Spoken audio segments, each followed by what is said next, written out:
The cabin and the call. The cabin stood quietly at the edge of Pinewood Lake, a rustic place hidden among tall pines with a wide porch overlooking the still water. It was the kind of retreat most people dreamed of, but rarely found. Simple, natural, and peaceful, untouched by the noise of suburban life. For Major General Ethan Hayes, this cabin was not just a vacation spot. It was his refuge, a place where he could breathe without the constant weight of responsibility pressing down on his shoulders. After decades of service, commanding thousands, and carrying secrets most civilians would never understand, Ethan had chosen to live quietly. He never boasted of his past, never flaunted his rank, and never wore the uniform unless duty absolutely required it. Here, at this cabin, he was simply a man seeking peace. But peace was not something Karen, the self-proclaimed guardian of the neighborhood association, respected or allowed. Karen had been a thorn in the side of nearly every resident within miles of Pinewood Lake. She was the kind of person who believed she had authority even where none existed. Her power did not come from law, nor from any official title, but from the force of her endless complaints, her sharp tongue, and her belief that rules should be created wherever she saw fit. She had no patience for people she could not control, and Ethan Hayes, with his calm independence, irritated her more than anyone else. She had whispered rumors about him in town, suggesting that a man living alone in a cabin must be hiding something, that he was dangerous or unstable. She never knew who he really was, and that ignorance only fueled her suspicion. One late afternoon, as the sun painted the lake gold, Ethan sat on his porch, reading an old leather-bound journal. It was a quiet entry from his late wife, written years before during his first deployment, filled with hope and strength that still kept him grounded. That piece was interrupted when a young voice shouted from the trail leading down to the cabin.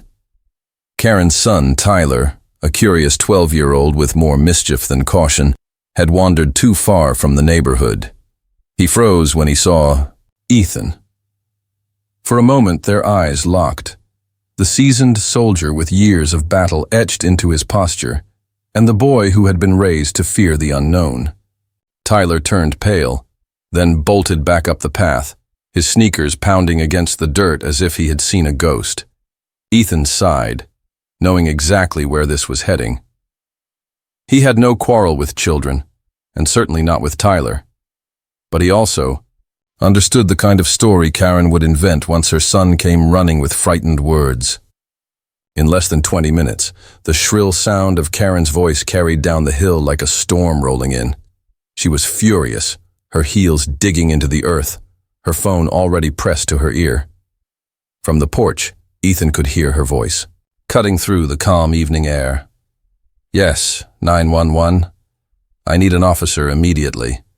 There's a strange man at a cabin near the lake. My son saw him. He looked threatening. He's dangerous. I know it. You need to send someone right now before something terrible happens." Karen did not hesitate to perform.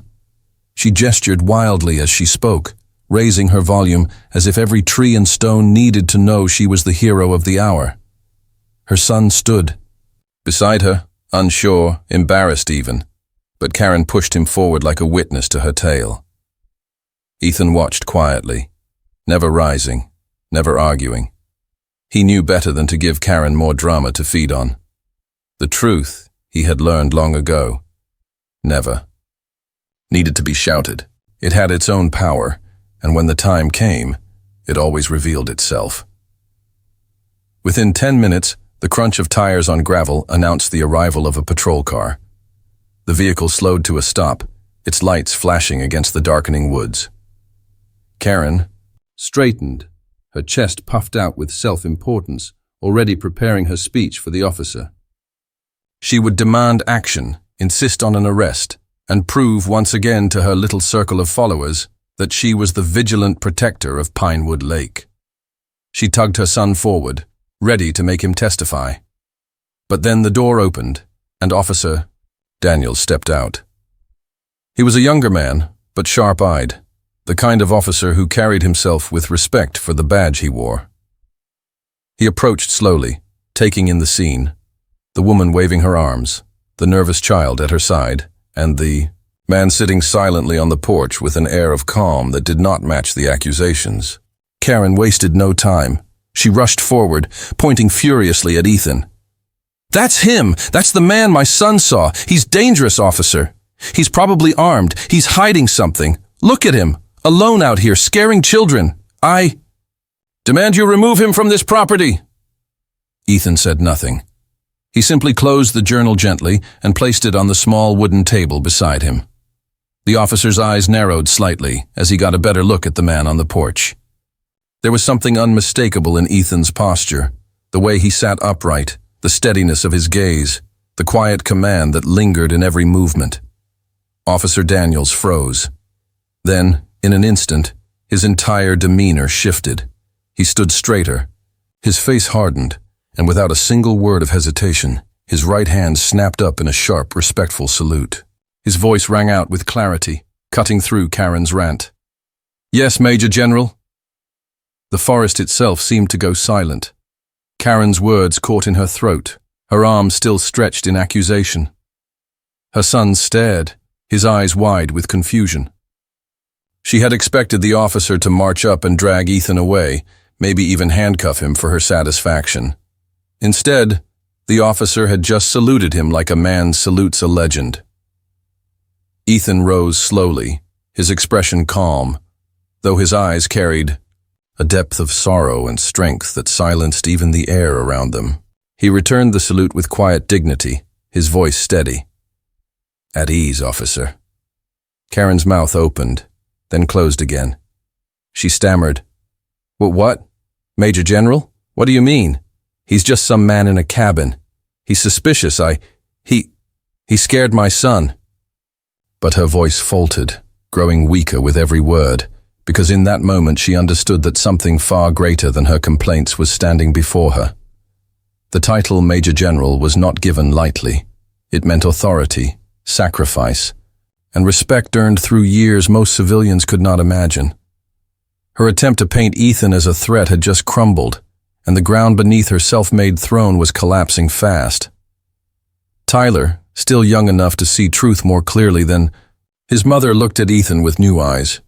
Respect replaced fear, curiosity replaced doubt. He whispered softly, almost to himself, "He's a hero." The words carried weight, because they pierced the arrogance of Karen's theater more deeply than any lecture could. She tried to regain her footing, tried to summon her commanding tone again, but it was gone. The power had shifted, and it was not coming back. Ethan stepped forward at last, his boots firm on the wooden steps. He did not speak to Karen. He did not need to. Instead, he placed a hand gently on the boy's shoulder and said quietly, "Sometimes, son, the stories people tell you are not the whole truth. Remember to see with your own eyes. Remember to listen with your own heart." Tyler nodded, unable to find words, but in that moment he understood something his mother never could. The officer lowered his salute, but his eyes never left Ethan. "Sir," he said respectfully, "do you need assistance here?" Ethan shook his head. "No, officer. Thank you. Everything is under control." And it was true. The storm had broken, and silence had returned. Karen, for once, had nothing left to say. The fallout of a salute. The news of that single salute traveled faster than wildfire through the quiet streets of Pinewood Lake. Small towns and neighborhoods had a way of feeding on whispers, turning them into stories, and stories into legends. By the next morning, nearly every resident had heard some version of what had happened at the cabin by the lake. Some said the officer had bowed to the man like he was royalty. Others claimed he was an undercover government agent living in hiding. A few even suggested he had saved the officer's life in some secret mission no one was supposed to know about.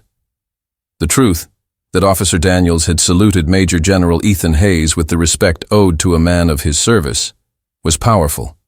Enough, but the way gossip carried it gave the moment an almost mythical weight. Karen, of course, could not stand it. She paced her kitchen that morning, clutching a mug of coffee she had forgotten to drink, her mind racing with fury. For years, she had built her reputation as the self-appointed guardian of the neighborhood, the one who enforced the rules, the one who called out every minor violation, the one who believed her voice carried more weight than any official paper. And then, in one single evening, she had been humiliated in front of her own son and a uniformed officer. The man she had tried to label as suspicious had been saluted. Not questioned, not challenged. Saluted. That one gesture had stripped away her authority like paint peeling off an old wall, and she hated him for it. Tyler sat quietly at the table, stirring his cereal, avoiding his mother's gaze. His young mind was still processing the sight of a real officer saluting the man his mother had sworn was a threat. There had been no anger in Ethan Hayes's eyes, no menace in his posture, only a calm, commanding dignity that Tyler could not forget. To a boy who had grown up hearing only his mother's bitter rules and warnings, Ethan's quiet strength was like a glimpse of another world. Tyler wanted to ask questions. He wanted to know why the officer called him Major General, what it meant, and how someone could carry so much respect without saying a single boastful word. But he did not dare bring it up to his mother, not when she was pacing the kitchen like a lioness wounded in pride. Karen slammed her mug onto the counter and muttered, "He thinks he can make me look foolish. He thinks one salute erases the fact that he doesn't belong here. I'll show him. I'll show all of them." Her voice was sharp, laced with venom. Tyler shrank a little in his chair, but his mother did not notice. Her obsession had already taken hold. She was not thinking of her son, nor of truth, nor even of peace. She was thinking only of revenge, of reclaiming her throne as the ruler of Pinewood Lake. Meanwhile, Ethan sat on his porch as he had every morning for the last few years, sipping coffee and watching the mist rise from the lake. To him, yesterday's incident was nothing more than another reminder that peace could be fragile. He had not sought recognition, and he certainly did not enjoy the attention that was now spreading like ripples across the community. What he wanted was quiet. What he valued was solitude. But Ethan Hayes had lived long enough to know that when pride and ignorance collided with truth, storms often followed, and Karen was a storm waiting to unleash itself again. By mid-afternoon, HOA members were already at Karen's house. A small group of residents, some curious, others wary, gathered. In her living room as she launched into her version of events, she painted herself as the victim, her son as the frightened witness, and Ethan as the dangerous recluse whose military past was a mask for who knows what. "We can't allow this," she declared, her hand slicing the air dramatically. "This is our community. Our children deserve safety. What if he's hiding weapons? What if he's unstable? Just because one officer knows him doesn't mean we should turn a blind eye." She spoke with the passion of someone auditioning for a stage play, her eyes flashing as if her fury alone could make her lies into truth. But not everyone was convinced. Mr. Langford, an older resident who had lived by the lake long before the HOA formed, leaned back in his chair and said slowly, "Karen, I've known men like him. That posture, that calm, those aren't the signs of a dangerous man. Those are the signs of discipline, of service. You might want to be careful before you stir up more trouble." His words hung in the air like a quiet challenge, and Karen's face flushed with indignation. She turned quickly, pointing her finger at him as if he were the enemy now. "So you're on his side too? You all want to let some stranger take over? Fine. But when something happens, don't say I didn't warn." "You!" Her theatrics only deepened the silence that followed, and for the first time, Karen felt the ground under her feet slipping again. While Karen schemed, Ethan spent his afternoon in the woods behind the cabin. He was repairing an old fence, not because it needed to keep anyone out, but because he had always believed in maintaining what was his. Every strike of the hammer, every nail driven into the wood, was a reminder that small acts of order created peace. He had fought wars, led soldiers, and stood in places where chaos reigned. Here, he found solace in the simple act of building something with his hands. He was not blind to Karen's anger, nor to the whispers now spreading in the town, but he was not afraid either. Years of command had taught him that people revealed themselves in time, and truth required no defense beyond patience. That evening, as the sun dipped behind the trees, a knock came at his door. It was Officer Daniels again, his face more relaxed, this time. "Sir," he said respectfully, "I just wanted to check in. Word's been moving fast in town. People are talking." Ethan invited him in, offering him a seat at the worn wooden table. Daniels hesitated, then asked, "If you don't mind me saying, sir, why here? Why this cabin? You could be anywhere." Ethan smiled faintly, a smile that carried both weariness and peace. "Because here," he said, "the war ends. Out there, I carried the weight of nations. Here, I carry only my own.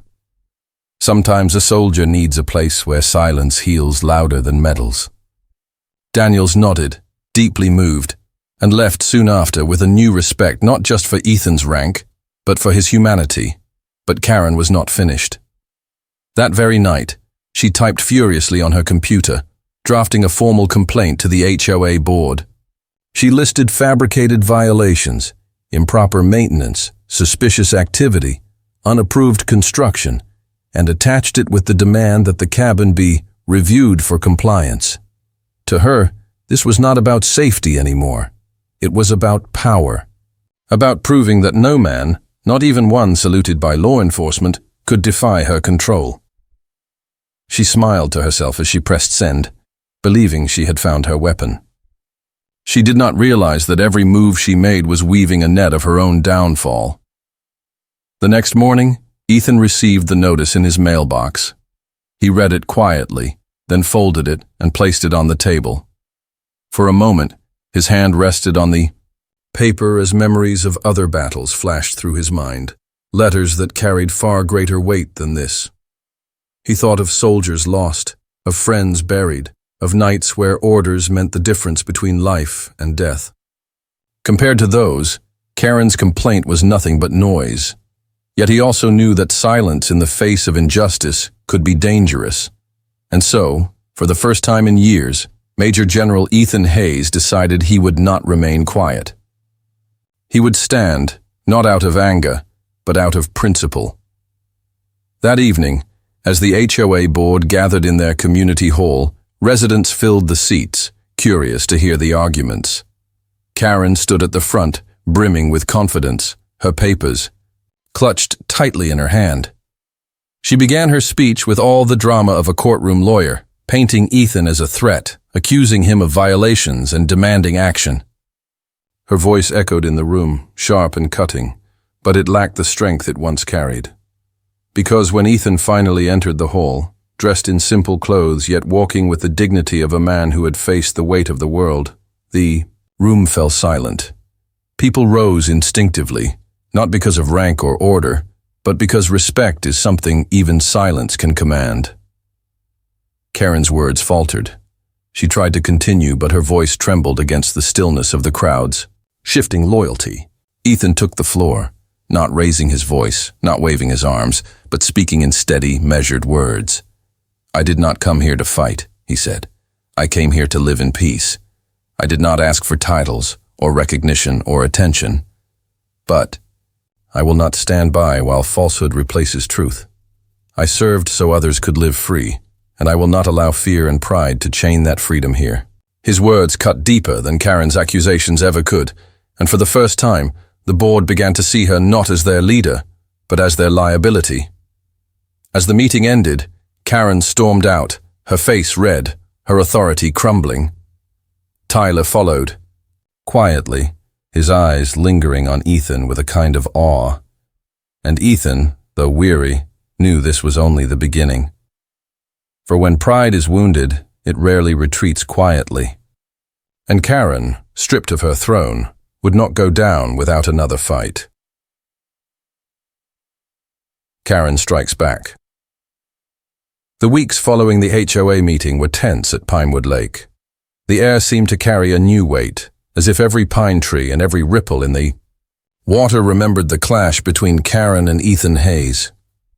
Though the community had not openly declared sides, it was clear that something had shifted. The aura of fear Karen had long wrapped herself in was unraveling, thread by thread, under the silent strength of the man she had tried to destroy. For years, she had commanded attention by sheer volume and persistence. But now she was realizing that respect was something she could not fabricate. And nothing infuriated her more than the realization that her throne of control was slipping away. In the days that followed, neighbors began to treat Ethan differently. They nodded to him when passing by, some offering quiet greetings, others stopping to thank him without even knowing the full truth of who he was. They had only seen glimpses, the officer's salute, the way Ethan carried himself at the meeting, the calm dignity in his words. But that alone was enough to command something Karen had never earned: genuine respect. For the first time in years, people began questioning Karen's authority. They asked why the HOA rules were enforced only when convenient to her, why fines were issued for trivial matters, why one woman's voice had become more important than the needs of the community. That questioning was more dangerous to Karen than any official complaint. It was the slow collapse of her empire. But Karen was not the kind of woman to surrender quietly. Each morning she stood at her window, watching the trail that led to Ethan's cabin, her mind weaving new strategies like a spider mending its broken web. Her pride was not just wounded, it was shattered. And in her mind, the only way to rebuild it was to crush the man who had unknowingly dethroned her. She began drafting new HOA letters, this time accusing Ethan of environmental violations, claiming his cabin was disrupting the local wildlife, that his repairs to the fence were unapproved construction, that his presence threatened the harmony of Pinewood Lake. The accusations grew more ridiculous with each letter, but Karen believed persistence could turn lies into truth. She posted notices on the HOA bulletin board.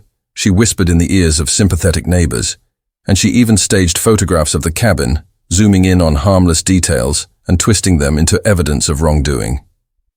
Ethan, for his part, remained unshaken.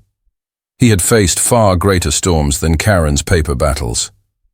Each letter that arrived, each accusation she hurled, he received with calm patience. He documented everything, filed it away, and continued with his life.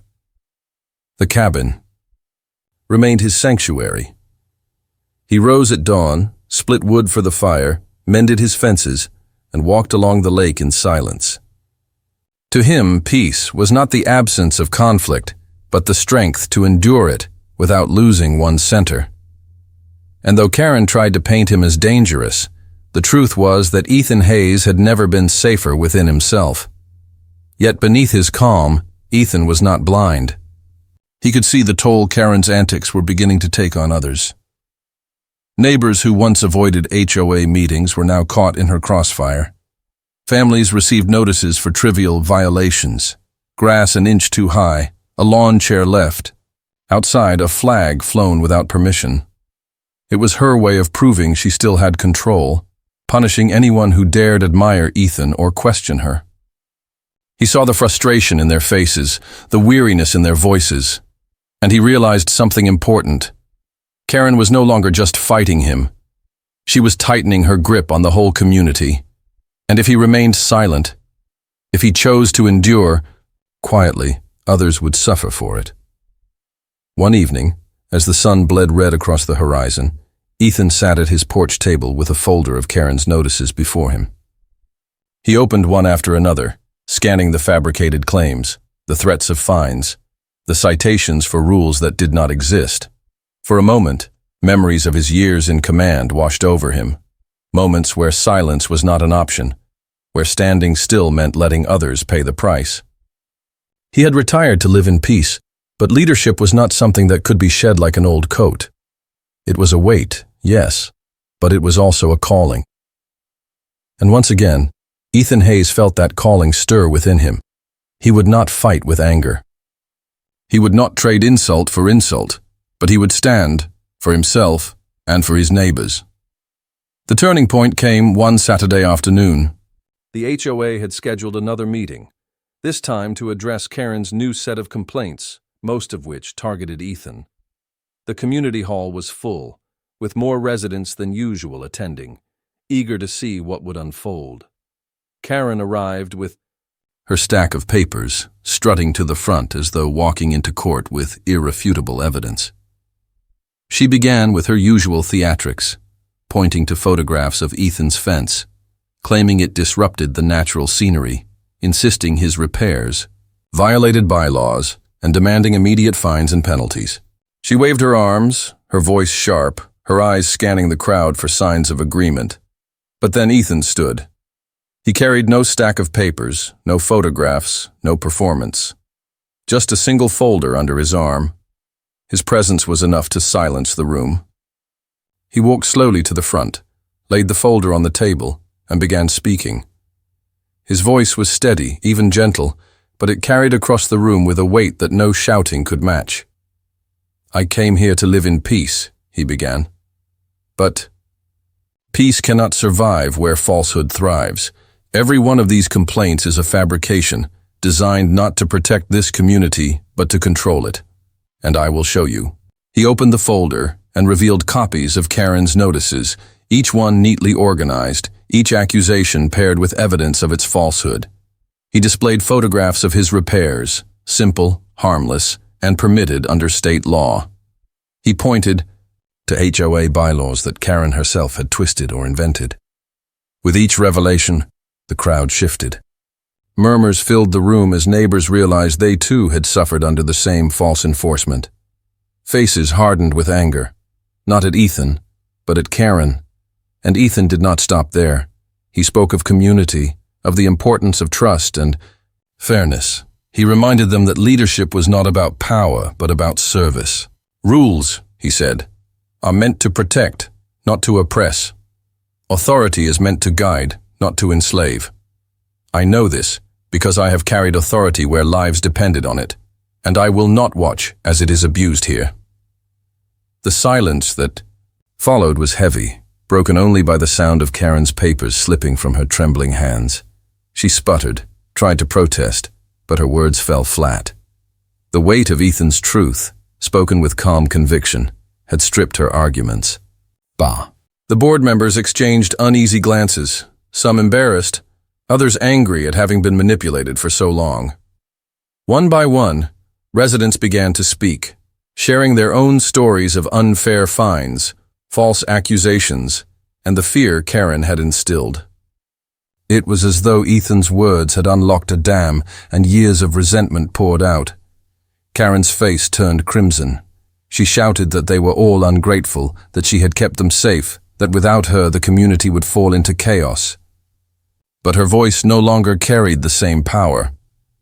For the first time, the crowd did not fear her. They pitied her. And nothing was more dangerous to Karen than being dismissed. She stormed out of the hall, slamming the door behind her, her empire crumbling. Ethan remained behind, answering questions, listening to grievances, offering calm reassurance. He did not declare victory, did not boast, did not smile triumphantly. Instead, he reminded them all, "This is not about one person. It is about all of us choosing to live in truth, not fear." His words left the room in thoughtful silence, and many who had never spoken before felt, for the first time, a sense of hope. But as Ethan walked home that night, through the quiet trees and down the trail to his cabin, he knew Karen was not finished. People like her did not surrender. They plotted. And though her power in the HOA was slipping, her pride was wounded beyond repair. Pride, he knew, could drive people to dangerous extremes. And as the moon rose high over Pinewood Lake, Ethan Hayes felt the stillness around him sharpen with unease. The battle was not over. In fact, it was only beginning. The escalation beyond rules. Karen did not sleep much after the disastrous HOA meeting. She tossed and turned in her bed, staring at the ceiling, replaying Ethan Hayes' calm words over and over in her mind. Every sentence he had spoken echoed like a personal attack, stripping away the image she had built of herself as the protector and ruler of Pinewood Lake. To Karen, it was not simply a defeat. It was humiliation of the highest order. She had been exposed in front of her neighbors, her authority undermined, her reputation questioned. And though most people might have accepted their failure, perhaps even reflected upon it, Karen was not built that way. To her, losing power was like losing oxygen. She needed to regain control, no matter what it cost. The morning after, she sat at her kitchen table, staring at a blank notepad, her coffee untouched. She began writing names of law firms, of county offices, of agencies she thought she could weaponize against Ethan. If the HOA would not bow to her demands, she would find another path. Her mind worked like a storm, churning with ideas, some petty, others dangerous. She thought of health inspectors she could call, zoning officers she could complain to, even wildlife agencies she could pressure with fabricated claims. In her mind, Ethan's cabin was no longer just a neighbor's retreat. It was the symbol of her failure, and symbols needed to be destroyed. Tyler, her son, sat quietly at the table across from her, his cereal half-eaten. He wanted to tell her to stop. He wanted to remind her of the officer's salute, of the way Ethan had spoken with calm dignity that had silenced an entire room. But he knew his mother too well. Words would not change her course. Karen was a train running downhill without brakes, and all Tyler could do was hold on as she gathered momentum. Still, he could not erase the image of Ethan from his mind, the man who had looked at him not with judgment, but with respect. Deep down, Tyler felt the seeds of admiration for the very man his mother hated most. While Karen plotted, Ethan continued his days in quiet rhythm. He repaired his cabin's roof where the winter snow had left damage. He split logs and stacked them neatly, as he always did, preparing for the colder nights ahead. To an outsider, it looked like nothing unusual, but those who passed by the trail noticed something different. Neighbors who once avoided the area now paused to wave, some even stopping to chat. They asked his advice on small repairs, on life questions, even on matters of courage. Without trying, Ethan had become a pillar of strength for the community. His calm had drawn them in, and his words at the meeting had left them thinking differently about what leadership truly meant. It was not lost on Ethan that Karen was quiet, too quiet. Men like him, who had lived through battles where silence often meant an ambush, recognized the stillness before the storm. He knew she was planning something, though he did not yet know what. And though he did not fear her, he prepared himself mentally. Battles fought with words, and papers could sometimes be more exhausting than those fought with weapons. He had seen pride drive people into madness before, and Karen's pride was like a flame in a dry forest. It would spread until something, or someone, stopped it. By the end of the week, the first strike came. A county inspector arrived at the cabin unannounced, clipboard in hand, his expression apologetic. "Sir," he said, "I'm sorry to bother you, but we received a complaint about unauthorized structures on your property. I need to take a look." Ethan welcomed him politely, guiding him around the cabin, showing him the repaired fence, the woodpile, the small shed that had stood for decades. The inspector scratched his head, clearly uncomfortable. "Honestly, sir, everything looks fine. Whoever filed this report must have been mistaken." Ethan thanked him, but inside, he knew, it was Karen. She had found a new weapon, using county offices as her soldiers. Days later, another knock came, this time from a wildlife officer, responding to a claim that Ethan's repairs had disrupted a bird nesting area. The officer found nothing. Then came a zoning officer, responding to a tip that Ethan was running a business from the cabin. Again, nothing. One by one, these officials came, inspected, and left, embarrassed that their time had been wasted. Ethan treated each with respect, offering coffee, answering questions, never showing anger.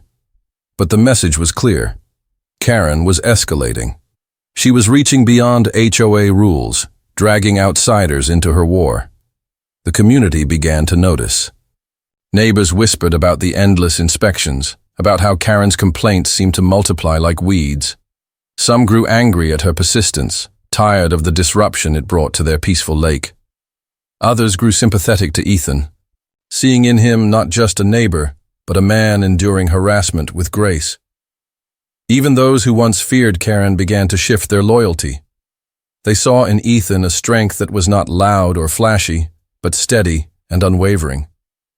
Then one evening, Karen made her boldest move yet. She hired a private investigator, a man in a dark suit with a camera, to follow Ethan and dig into his past. She wanted proof of something, anything that could be used against him. She imagined uncovering secrets, scandals, evidence of wrongdoing. But the investigator, after a week of watching, returned with nothing but admiration. "Ma'am," he said, "the man splits wood, repairs fences, reads books, and walks by the lake. If he's hiding something, it's peace. And frankly, I'd leave him alone." Karen fired him on the spot, furious at his uselessness. That same night, Ethan received a visit from Mr. Langford, the elderly neighbor who had defended him at the first HOA meeting. Langford brought with him a small box. "Thought you might want this," he said. Inside was an old flag folded neatly, its colors worn but strong. "My brother served under your command," Langford explained, his voice thick with emotion. "He always spoke of you with respect. Said you were the kind of leader who didn't just give orders. You carried them with your men." Ethan's eyes softened, and for the first time, he allowed a glimpse of his past to show. "Your brother was a good man," he said quietly. "Better than most." The gift reminded Ethan that even in the shadows of conflict, bonds of respect and memory carried on. But Karen was not finished. Her anger had reached new levels, and her schemes grew darker. If she could not destroy Ethan with rules or inspections, she would turn the community against him with fear. She began spreading rumors, whispering that Ethan's military past meant he was unstable, that he had seen too much war, that he might snap at any moment. She hinted that his solitude was suspicious, that perhaps he had enemies watching him. Fear, she believed, was the most powerful weapon, and in some, it worked. A few nervous residents began to wonder, whispering late at night if perhaps Karen was right. Ethan felt the shift. He saw the glances, heard the murmurs. But he did not chase them down, did not argue or plead. Instead, he gathered those who trusted him and spoke plainly. "Fear is a shadow," he said. "It grows when we feed it, but it disappears when we stand together in the light." His words resonated with many, and slowly the shadow Karen cast began to fade again. Still, Ethan knew the war was not yet over. Karen had not reached her final act. Pride would drive her to something reckless, something dangerous. That danger arrived sooner than anyone expected. Late one night, Tyler, unable to sleep, overheard his mother on the phone. Her voice was low, urgent, filled with venom. "If the board won't act, if the county won't act, then we'll have to do it ourselves. I don't care what it takes. I want him gone." Tyler's stomach tightened. He didn't know who she was speaking to, but he knew it wasn't anyone official. Fear rippled through him.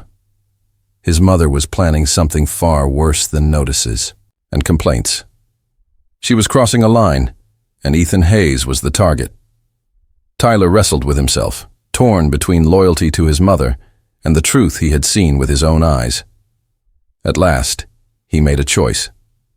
The next morning, when the sun broke, over Pinewood Lake, Tyler walked the trail to Ethan's cabin, his heart pounding. When Ethan opened the door, the boy stood trembling, then whispered, "She's planning something. Something bad. You need to be careful." Ethan placed a steady hand on the boy's shoulder, his calm eyes meeting his. "Thank you, son," he said softly. "Courage isn't the absence of fear. It's choosing to do what's right even when you're afraid." You've shown me courage today." And as Tyler left, Ethan knew that the storm was about to reach its peak. Karen was preparing her most dangerous strike yet, and this time, it would not be fought with paper or whispers, but with something far darker. The reckless plan. The warning. Tyler gave Ethan was not taken lightly. Ethan had lived through too many battles, seen too many ambushes, and heard too many whispers of danger to dismiss the trembling voice of a young boy. He knew Karen was furious, but if her anger had reached the point where even her son was frightened, then it meant the storm had truly shifted into dangerous territory. He thanked Tyler with calm words, offering the boy a reassurance that steadied him, and then spent the evening alone on the porch, his mind sharper than it had been in years. He was not afraid. Fear was a stranger to him after decades of combat. But he was alert, and every instinct told him that Karen's next move would not be one of words or notices. It would be reckless, and reckless acts often brought collateral damage. Karen, meanwhile, was spiraling deeper into her obsession. The humiliation at the HOA meetings, the growing admiration for Ethan, the silence of neighbors who once listened to her, all of it had festered into a single poisonous need. She had to make Ethan Hayes disappear. Sitting in her kitchen late at night, she scrolled through her phone, searching for anyone who would help her. She reached out to contractors, demanding they issue noise complaints. She called friends outside the neighborhood, asking for favors.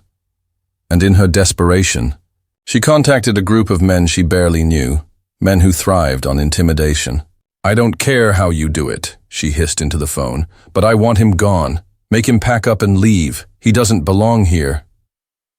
Her voice trembled with a madness that had long since eclipsed reason.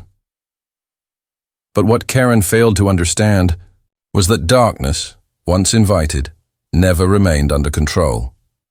The men she had contacted were not concerned with HOA disputes or community politics. To them, this was simply a job, a chance to flex power, to scare, and to profit.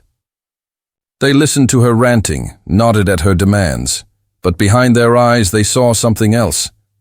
A wealthy suburban woman willing to pay handsomely to drive out an old man in a cabin?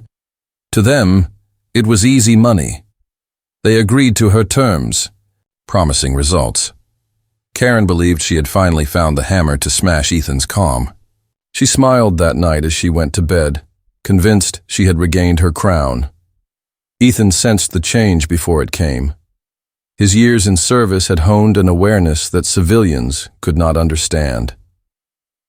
It was in the way the forest grew still at night, in the faint sound of tires on gravel, when no one should have been driving, in the feeling of eyes watching from the tree line. He noticed shadows moving where no deer or raccoon wandered, noticed the glint of glass in the moonlight that did not belong to nature. He did not react. Instead, he prepared. Quietly, methodically, he secured his property, not with weapons, but with light, with locks, with careful awareness. He was not a man who sought violence. He was a man who prevented it, because he knew too well the cost. The first confrontation came on a Thursday evening. Ethan was splitting logs near the shed when he heard footsteps crunching along the trail. 3 men emerged, rough in appearance, with smirks that told him they thought this would be easy. One of them stepped forward, his voice dripping with mockery. "Evening, old man. Nice cabin you've got here. Be a shame if something happened to it. Maybe you ought to think about packing up before trouble finds you." Ethan set down the axe, slowly wiped his hands on a rag, and stood tall. He did not raise his voice. He did not posture. He simply looked the man in the eye and said, "Son, I've faced armies that would swallow you whole. If you think you're bringing me fear, you've chosen the wrong man." His words, calm and heavy, carried more weight than any shout. For a moment. The men hesitated, feeling a chill they could not explain. Something in Ethan's posture, in the unwavering steadiness of his gaze, made them feel like children playing at danger.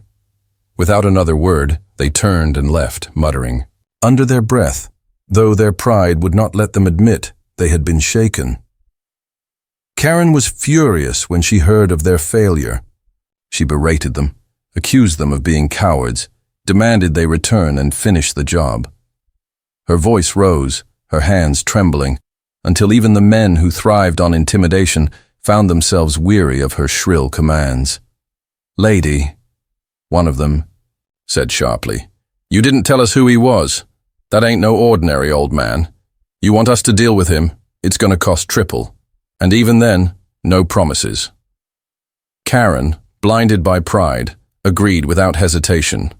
She was willing to empty her savings, willing to risk anything, as long as it meant Ethan would bow before her. But while Karen dug deeper into her madness, the community was watching. Neighbors began to whisper not only about Ethan's strength, but about Karen's unraveling. Some had seen the strange men lurking near the trails. Others had noticed the sudden rise in Karen's frantic behavior. Parents pulled their children closer, worried that the conflict had crossed into dangerous ground. What once had been a petty HOA dispute was now poisoning the peace of Pinewood Lake. And in the center of it all stood Ethan Hayes, calm, steady, unwilling to bend. One evening, Mr. Langford came to the cabin, his face etched with concern. "Ethan," he said, "people are worried. We've seen the cars, the strangers. This isn't just about HOA rules anymore. She's dragging this community into something ugly." Ethan listened quietly, then nodded. "I know," he said, "and I won't let her destroy what belongs to all of us." Langford leaned closer, lowering his voice. "You've got more supporters than you think. People are ready to stand with you. They're tired of her. They've seen the truth now." Ethan smiled faintly, but his eyes remained serious. "It's not about standing with me. It's about standing with each other. She can't control a community that refuses to be divided." The climax came sooner than expected. Late one night, the group of men Karen had hired returned, emboldened by the money she had thrown at them. They carried chains, spray paint, and tools of destruction. They meant to vandalize the cabin, to leave a message of fear that would drive Ethan away. But what they did not expect was the sight that greeted them when they arrived at the trail. The porch lights of the cabin glowed brightly, and gathered outside were not just Ethan, but half a dozen neighbors, men, women, even teenagers, standing together, arms crossed, waiting. Word had spread quickly, and the community had rallied. They were no longer silent. They were no longer afraid. Ethan stepped forward, his voice steady but carrying a quiet power. "This is where it ends. You don't scare me, and you don't scare them. You've been paid to do a job, but you will not bring violence here, not tonight, not ever. Leave now while you still can." His neighbors stood firm behind him, their presence a wall stronger than any weapon. The men looked at each other, uncertain. They had expected an old man, alone and vulnerable. Instead, they found a united community, a leader whose presence was unshakable, and eyes that told them they were out of their depth. Slowly, muttering curses, they backed away, retreating into the night. Karen watched from a distance, hidden in the shadows, her heart pounding. She had expected triumph, but what she saw instead was her worst nightmare. Ethan standing not alone, but surrounded by loyalty she could never buy or command. She clenched her fists, trembling with rage, her mind spinning wildly. How could he turn everyone against her? How could he, with nothing but silence and dignity, destroy the empire she had built with years of effort? Her pride, now broken beyond repair, twisted into something darker. She was no longer fighting for control of an HOA. She was fighting for her own sense of worth, and she would not stop until either she or Ethan was utterly destroyed. That night, as Ethan and his neighbors shared quiet words of gratitude on the porch, the air was filled with a rare sense of unity. People who had once avoided each other now stood side by side. Parents who had once whispered in fear now laughed softly with relief. It was as though the poison Karen had spread for years was finally being purged, and in its place grew something stronger: community. Yet Ethan, standing silently at the edge of the group, knew it was not over. He could feel the weight of Karen's presence in the shadows, the dangerous way her pride refused to die. He had won a battle, yes, but the war was still unfolding, and the next move, he knew, would be hers. The breaking point. The night the hired men retreated from Pinewood Lake marked a turning point for the community. For years, Karen had ruled with intimidation, with her endless complaints, and with the weight of fear she planted in her neighbors' hearts. But when the residents stood united beside Ethan Hayes, something fundamental changed. They had tasted freedom, true freedom from her grip. And once people taste freedom, they do not easily return to chains. Yet, while the community found new strength, Karen's world collapsed in silence. She did not sleep that night, nor the next. She sat at her kitchen table, staring at her reflection in the dark window, her thoughts tangled in anger and desperation. Every whisper in the neighborhood felt like mockery. Every glance felt like judgment. To her, it was no longer about HOA rules or community order. It had become personal, a war between herself and Ethan Hayes, and in her mind, only one of them could remain standing. Her son, Tyler, saw the change and grew frightened. He had already told Ethan of her dangerous phone call, but now he saw something worse. A hollow madness in her eyes, a determination that made her seem less like his mother, and more like a general preparing for battle. She scribbled notes, made calls late at night, slammed papers against the table. Tyler wanted to stop her, to beg her to let it go, but he was only a boy, and her fury was a storm that swallowed every word. He retreated into silence, hoping Ethan's strength could withstand what his mother was planning. Ethan, meanwhile, lived as he always had, rising early, working quietly, walking the trails in calm reflection. But though his routine seemed unchanged, he felt the storm gathering. Years of command had taught him to sense tension before it broke, to hear the silence before the first strike. He knew Karen was not finished. Pride such as hers did not crumble quietly. It exploded. Yet, unlike Karen, Ethan did not let the anticipation consume him. He prepared, not with weapons or walls, but with patience, with dignity, and with the steady belief that truth had a way of standing firm even under assault. The first sign of Karen's final act came through the HOA board. She stormed into their office one morning, her face pale but her voice shrill, demanding Ethan be evicted. She accused him of being a danger to children, of stockpiling weapons, of threatening her family. Her words tumbled out like fire, desperate and wild. But the board members, now wary of her manipulations, refused to act. They reminded her of the false claims she had already made, of the wasted inspections, of the harassment that had brought shame to the community. For the first time in years, Karen was told no.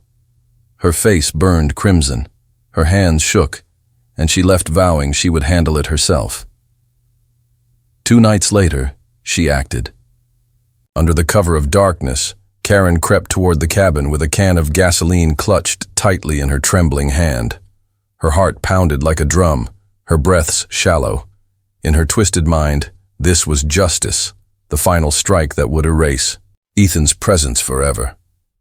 She imagined the flames rising, the cabin destroyed, and the man forced to leave in shame. She did not think of the danger to the forest, to the lake, to the very neighbors she claimed to protect. She thought only of victory, of reclaiming her throne. But fate, and perhaps something greater, had other plans. As Karen reached the edge of the porch, the cabin lights flickered on. Ethan stood in the doorway, calm, steady, as though he had been expecting her.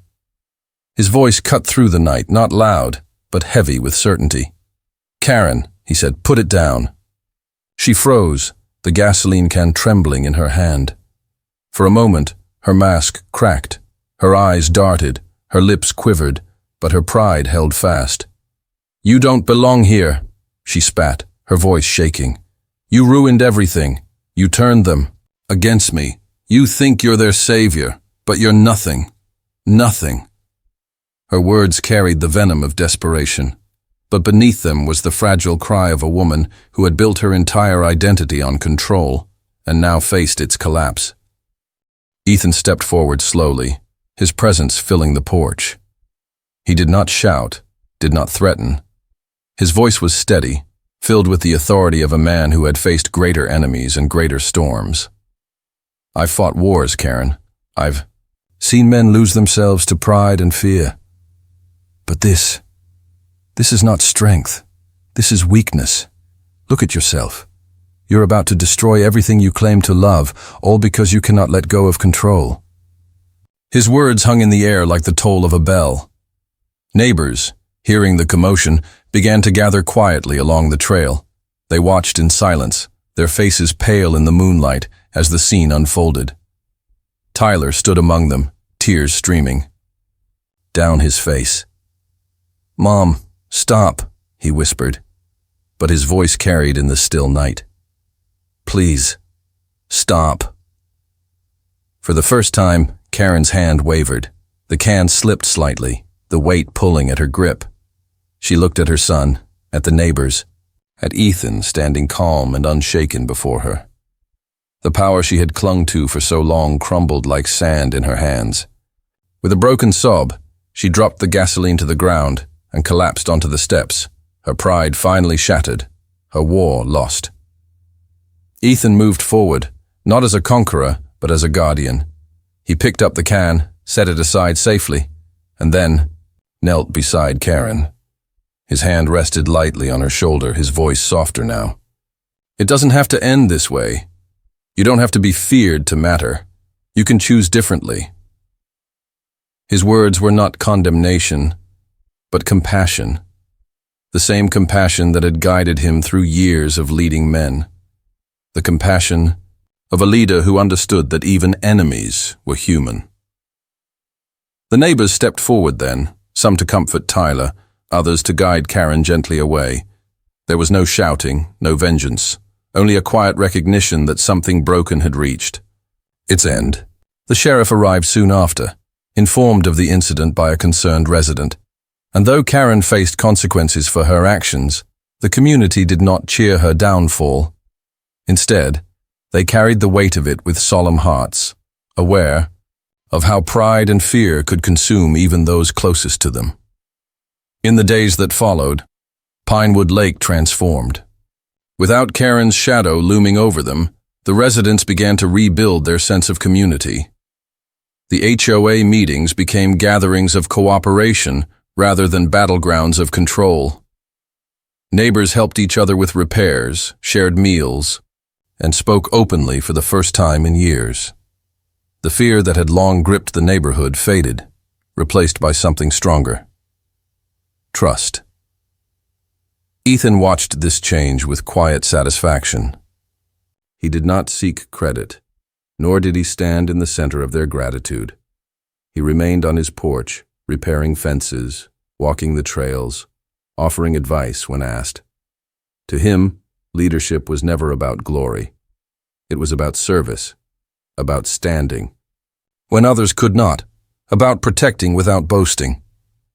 He had done in Pinewood Lake what he had always done in life: carry the weight quietly so others could live freely. One afternoon, Tyler came to the cabin. His eyes still carried the shadow of what had happened, but also a new strength. He sat with Ethan on the porch, silent for a while, then asked softly, "How did you know what to do? How did you stay calm when she—" His voice trailed off, unable to finish. Ethan looked at him with the same calm gaze that had silenced grown men. "Because, son, battles are not always won with strength. Sometimes they are won with patience, sometimes with compassion, and sometimes, the greatest, victory is not defeating your enemy, but refusing to become like them." The boy nodded slowly, letting the words settle into his young heart. For him, Ethan Hayes was no longer just the man in the cabin. He was a teacher, a guardian, a living example of the kind of strength that did not need to shout. As the weeks turned into months, the story of the cabin at Pinewood Lake became a quiet legend in the community. Neighbors still spoke of the night the officer saluted, of the meetings where Ethan stood tall, of the confrontation under the moonlight where dignity triumphed over pride. They spoke not with fear, but with respect, with admiration, and with a sense of hope that reminded them of what a community could truly be. And Ethan Hayes, the Major General who had once carried the weight of nations, finally found what he had been searching for: peace. Not the fragile peace of silence, but the strong, lasting peace that comes when people choose truth over fear, kindness over pride, and unity over division. For Pinewood Lake, the age of Karen had ended, and in its place, a new chapter had begun. One, not written by a single ruler, but by a community that had learned the strength of standing together.